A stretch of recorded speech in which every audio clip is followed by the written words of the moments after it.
जिस बात का पूरी दुनिया को डर था वो सच होता नजर आ रहा है।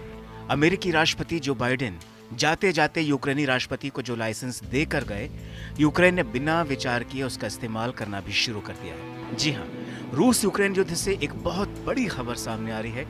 रूसी मीडिया की तरफ से दावा किया गया है कि यूक्रेन ने रूस पर अमेरिका की 6 ATACMS मिसाइलों से हमला किया है। रूसी रक्षा मंत्रालय ने बताया कि यूक्रेनी सेना ने बॉर्डर इलाके पर 6 लंबी दूरी की ATACMS मिसाइलें दागी, जिनमें से 5 मिसाइलों को रूसी एयर डिफेंस सिस्टम ने हवा में ही मार गिराया, जबकि एक अन्य क्षतिग्रस्त हो गई थी और सैन्य अड्डे के पास गिर गई। हालिया दावे पर रूस के विदेश मंत्री सरगई लावरोव ने भी बड़ा बयान दे दिया है।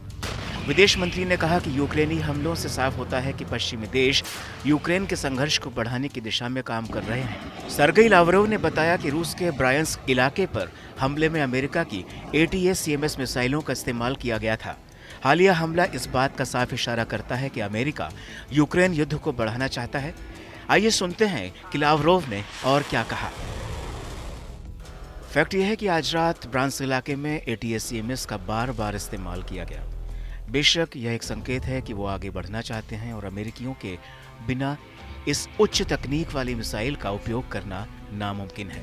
व्लादिमीर पुतिन ने बार बार चेतावनी दी है कि अगर यह रेंज जिसके बारे में अभी वो बात कर रहे हैं 300 किलोमीटर तक को मंजूरी मिल जाती है तो हमारी स्थिति कैसे बदल जाएगी। आज न्यूक्लियर डॉक्ट्रिन के मूल सिद्धांतों को आधिकारिक रूप से प्रकाशित किया गया है और वहाँ सब कुछ पुष्टि की गई है और अब यह है विधायी रूप से तय है कि राष्ट्रपति ने 1 महीने से थोड़ा अधिक समय पहले सार्वजनिक रूप से कहा है और मुझे उम्मीद है कि इस सिद्धांत को वहां पढ़ा जाएगा और जिस तरह से वे संयुक्त राष्ट्र चार्टर को पढ़ते हैं वहां केवल वही देखते हैं जो उन्हें चाहिए।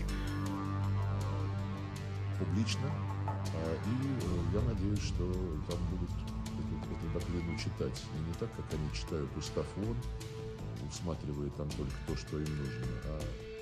तो सुनिए आपने सरगई लावरोव की बात।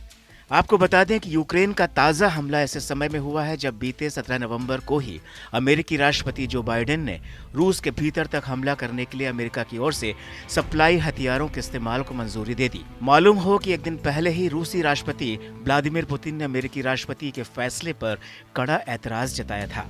पुतिन ने तो रूस की न्यूक्लियर डॉक्ट्रिन में बड़ा बदलाव तक कर दिया। पुतिन ने परमाणु हथियारों के इस्तेमाल की इजाजत देने से जुड़े एक फैसले को मंजूरी दी। इसके तहत अगर कोई देश किसी परमाणु शक्ति संपन्न देश की मदद से रूस पर मिसाइल हमला करता है तो रूसी सेना न्यूक्लियर हथियार के विकल्प को इस्तेमाल में ला सकती है।